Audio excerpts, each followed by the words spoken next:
Selamat siang semuanya. Siang. Di sini kami akan menampilkan sebuah drama yang berjudul Siluman. Perkenalkan, nama saya Ina Septiana, berperan sebagai Pintu Mas. Perkenalkan, nama saya Wali Ramadhani, berperan sebagai Bu Hatta. Perkenalkan, nama saya Risa Triani, berperan sebagai Pak Agus. Perkenalkan, nama saya Katilinda Fatmalani, berperan sebagai Pak Salam. Perkenalkan, nama saya Faizin Ma'ruf, berperan sebagai Pak Hatta. Perkenalkan, nama saya Anang Ma'ruf, berperan sebagai raksasa. Sebagai desa daerah anak berantas tinggallah sebuah gubuk kecil dan sederhana yang ditempati oleh seorang petani bersama istrinya yang bernama keluarga Pak Hatta. Suatu ketika, Bukar sedang bercakap-cakap dengan suaminya tentang daerah pertanian yang maju. Tibalah Bukarta menanyakan, "Pak, sekarang sudah saatnya kita panen padi, mentimun dan jagung. Alangkah bahagianya apabila kita..." Sambil menutup bibir istrinya dengan jari telunjuk. Jangan teruskan. "Maksudku, kita harus memperbaiki rumah kita agar tidak roboh di kemudian hari." Oh, begitu maksudmu. Baiklah, aku setuju. Nanti kalau hasil tanaman kita sudah laku dan kita sudah mendapat uangnya. Istrinya menganggukkan kepala sambil menyiapkan makanan untuk suaminya. "Ya, Pak." Bu, sekarang aku mau berangkat ke sawah. Sambil menengok kebun jagung, apakah sudah selesai dipetik atau belum oleh Pak Salam? "Baiklah, Pak. Hati-hati di jalan ya, Pak." Tiba di perkebunan jagung Pak Hatta, segera menemui Pak Salam yang sedang mengunyah jagung yang baru saja selesai dipetik. Hai, Pak Salam. Apa sudah selesai memetik jagungnya? "Hai, tentunya sudah. Tinggal mengumpulkan saja." Oh, ya sudah. Selesai, sekarang tinggal diangkut ke kota untuk dijual. Sekarang kita tunggu mobil datang. Sambil menunggu, bagaimana kalau kita adu teka-teki yang tidak bisa jawab pada penyanyi apa menggendong namanya. Sekarang aku duluan ya. Oke, ayo cepat katakan. Barang apa kalau dipegang badannya, kepalanya malah manggut-manggut sambil kepalanya dibenturkan ke tanah. Orang sedang bulat. Salah. Apa? Ya, aku menyerah. Orang sedang jangkul. Nah, perhatikan aku pegang badannya, nanti kepalanya manggut-manggut. Nah, kamu yang gendong aku asal nyanyi. Oke lah, sekarang aku yang nyanyi. Musik.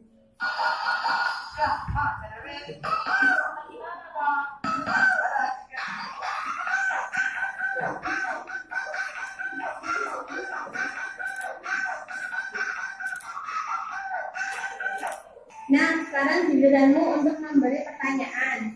Ini pertanyaan yang sulit, pasti kamu tak bisa jawab. Lehernya dicekik kalau mengeluarkan kenikmatan. Wah, ini tak masuk akal. Mestinya kan harus mati kalau ditekik, kok malah jadi nikmat. Ya, kediri ini lihat ya. Aku tekik lehernya, lalu glek nikmat. Datang dengan membawa mobil. "Hai bapak-bapak, semua lagi ngapain nih? Boleh aku ikutan?" Wah, ini ada Pak Darus tiba. Sekarang kita angkut jagung ke atas truk. Sambil menyetir mobil. Breng, breng, breng. Ayo Pak nih, cepat kemari. Aku bawa makanan. Suruh Pak Salam juga ke sini. Kita makan sama-sama. Setelah selesai makan, mereka berkemas-kemas barangnya pulang. Sampai di rumah, "Pak, tadi aku sempat tertidur. Dalam tidurku aku bermimpi mempunyai anak. Tapi dalam mimpiku aku disuruh berdoa minta anak. Lalu tiba-tiba ada orang yang menyambuti memberi anak." Kuning, itu kan hanya ingin punya anak sampai tertawa mimpi segala. "Tidak, Pak, aku yakin kalau ini benar-benar terjadi. Bagaimana sekarang kalau kita coba, siapa tahu ada yang mendengar doa kita lalu langsung dikabulkan." Kamu itu kalau maunya sih harus dituruti. Dasar ngeyel. Baiklah, sekarang kita coba berdoa sama-sama. Biar afdol doa kita. Sekarang kita duduk sama-sama sambil menghadapkan tangan dengan suara yang keras agar doa kita terdengar yang Maha Kuasa. Wahai para gaib yang ada di sini, dengarkanlah permintaanku. Aku minta anak yang lucu, cantik, dan sangat menawan. Oh, ini aku datang untuk memberi sesuatu untukmu. Tapi ada syaratnya. Kalau anak itu sudah besar, harus kau berikan padaku lagi. Gimana? Setuju? Kalau setuju, ketik Rex spasi raksasa 213. Dengan perasaan ketakutan dengan sebentar. Baiklah, aku setuju apapun permintaanmu. Aku pasti memenuhi janji. Baiklah, aku pasti datang memberimu anak perempuan seperti yang kau minta. Oh. Ini orang itu sudah tidak ada. Keluarlah kamu. Tadi itu siapa? Kok suaranya besar dan rumah kita bergetar. Bagaimana nanti kalau seandainya kita tidak menepati janji? Apa kita taruhnya ya? Itu nanti saja kita pikirkan. Yang penting kita punya anak dulu. Alangkah bahagianya kalau kita benar-benar punya anak ya Pak. Tapi rasanya ingin melihat makhluk aneh itu. Tapi aku ketakutan, Bu. Ya, sama juga. Tapi yang penting bisa kita tunggu saja. Esok hari sang raksasa itu datang dengan membawa bayi, lalu raksasa itu Wah, aku datang sesuai jadwalku. Aku membawa anak cantik untukmu. dengan perasaan takut. Baik, terima kasih Pak atas pemberiannya. Jangan panggil aku Pak, sangat tidak cocok untukku. Lalu aku panggil apa, Tuan? Atau Mister? Mister, memangnya aku ini misteri. Panggil saja aku raksasa. Anak yang kau janjikan apa sudah kau bawa? Wah, nanti kalau aku sudah pulang, kau ambil di depan rumahmu. Tapi jangan lupa, 3 bulan lagi aku datang mengambil anak itu. Bu, raksasa itu sudah pergi. Sekarang kita ambil anaknya. Kita di depan rumah. Ya Pak, anak itu ada di sini. Cantik sekali ya Pak. Sekarang kita harus menerima anak kita. Bagaimana kalau namanya timun emas, yang artinya timun bisa membawa kesegaran dan emas barang yang istimewa. Nama yang bagus, apalagi bersamaan dengan musim buah mentimun. Sambil bergurau dengan anak kesayangannya, 3 bulan telah berlalu. Datanglah raksasa untuk melihat bayi yang dititipkan tersebut. Wah, aku datang lagi untuk mencari anak yang kutitipkan padamu. Jangan dia ambil dulu raksasa. Ia masih kecil. Kalau kamu makan hanya tulangnya saja, tak enak rasanya.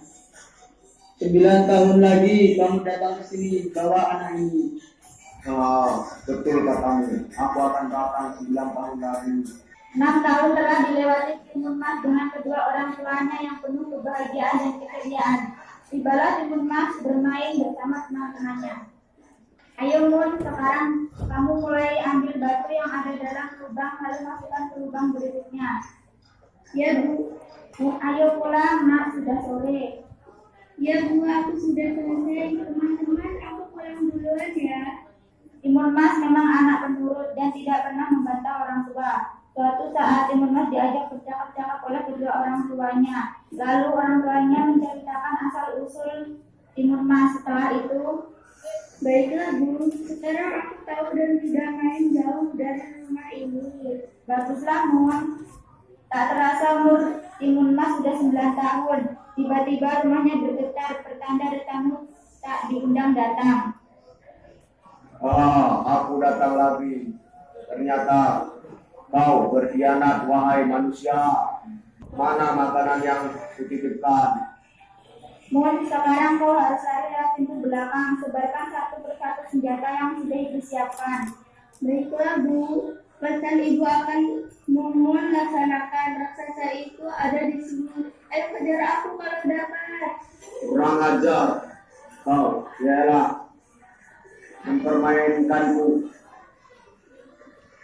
Ayo kejar aku, ini aku beri makanan. Melempar biji mentimun. Raksasa pun masih tetap bisa mengejar timun emas. Lalu ia mengeluarkan senjata kedua, duri ikan.